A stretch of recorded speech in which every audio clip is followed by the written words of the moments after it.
We have a pope. And against all odds, it is an American. They said it wouldn't be done. After Francis shocked the world 12 years ago, becoming the first South American pope, we now have the first pope from the United States. And it's crazy. And he is also the first member of the Augustinian order. It's a mendicant order, which is an order of beggars. It was set up in the 1200s, just like the Franciscans. You've heard of Francis of Assisi. The Dominicans, St. Thomas Aquinas being arguably, most likely, the most famous Dominican. The Augustinians were set up in the 1200s as well. And in the 60s, Pope John the 23rd requested that the Augustinians that were headquartered in Chicago to do missionary work in Peru, and they accepted that mission. And that's what this guy did. He's from Chicago. He went to school in Villanova, in Philadelphia, and did work in Peru, and is actually a citizen of Peru as well as an American citizen. And the guy speaks Italian, the guy speaks Spanish, the guy speaks English. His address was in Italian and with a little bit of Spanish, his address in St. Peter's, and a little bit of Spanish to thank his people in Peru. Just by all accounts, seems like an amazing man, and we would expect no less from this process. The thinking against it being an American is that America already dominates in so many ways. And, the world, militarily, economically, culturally, with Hollywood and the music industry. How could you let them also dominate the church? But if you look at this man, he's not looking to dominate anything. Certainly not from an American perspective. He wants to be a pastor. He wants to be a good shepherd. He is a Christian, and he is the Bishop of Rome first and foremost now.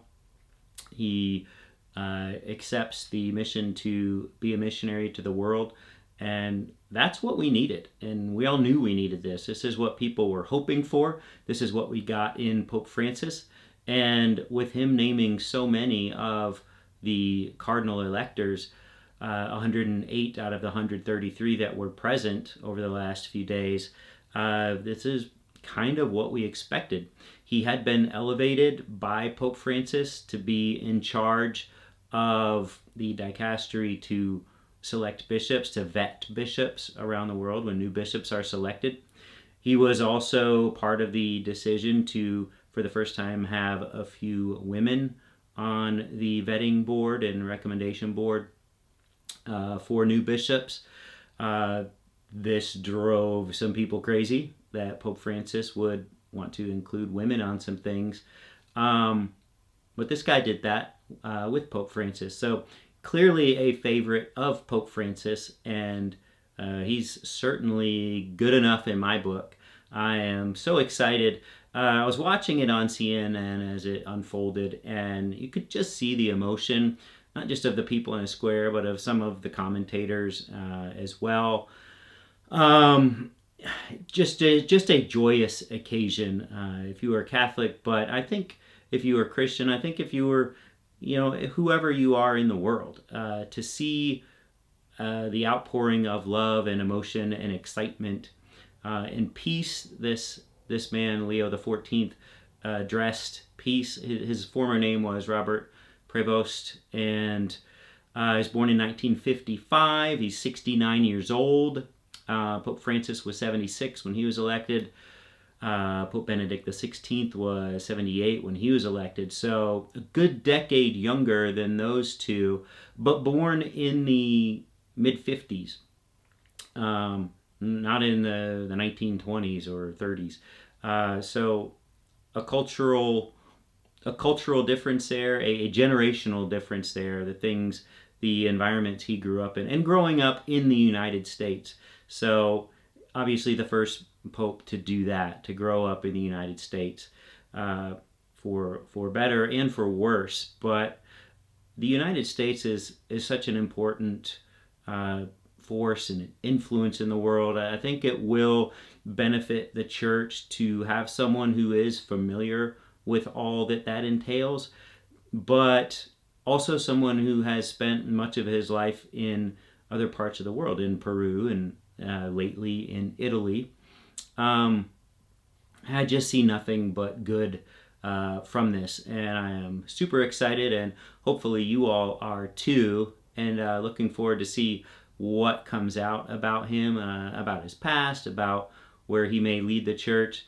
He did come out, and unlike Pope Francis, who just came out and spoke off the cuff when he was elected and asked for people's prayers and then gave the blessing, this guy took over an hour, and apparently he was writing down his thoughts and what he wanted to say. So seems very organized, very intentional, very prepared, less off the cuff, and people loved Francis for his style, and I think people will grow to love this man for his style, those who don't already know him. So he said all the right things, did all the right things. You turn to the questions about where will he live? Will he continue what Pope Francis started with living in Casa Santa Marta rather than in the papal palace? If you look at, it could be a return to tradition. He was wearing his brilliant red and gold vestments when he was on the balcony today. Pope Francis did not do that. He wore his humble whites. And I looked back at some images of Benedict XVI and Pope John Paul II when they first took the balcony as Pope. And this Leo XIV looks to be wearing the same thing, the same vestments that they were wearing. So could be a return to tradition. He could go back to the Apostolic Palace where his predecessors other than Pope Francis had been. So could be more of a traditional return there. I'm not sure. But we will see soon enough. Just overjoyed, super excited, and cannot wait to see how this all unfolds. And we will talk later.